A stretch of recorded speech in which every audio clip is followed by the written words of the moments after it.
जी हाँ, ये हैरान करने वाला मामला उत्तराखंड के उधम सिंह नगर में बाजपुर थाने के केला खेड़ा के रत्ना मडैया गांव का है। यहाँ पर बारातियों और घरातियों के बीच विवाद हो गया। बारात यूपी से आई थी। बाराती शादी का जश्न मनाते हुए जमकर नाच गा रहे थे। दुल्हन के दरवाजे के पास बारात पहुंचने के बाद थोड़ी ही देर में जूता चुराई की रस्में होने लगी।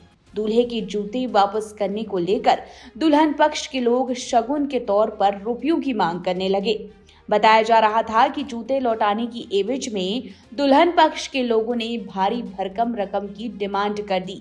इस डिमांड को सुनकर दोनों पक्षों में विवाद हो गया।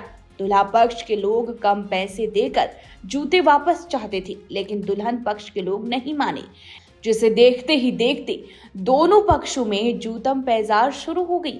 विवाह वाले घर में दोनों पक्षों के बीच जमकर लात घूंसे चलने लगे। इसी मौके पर तो अफरा तफरी मच गई।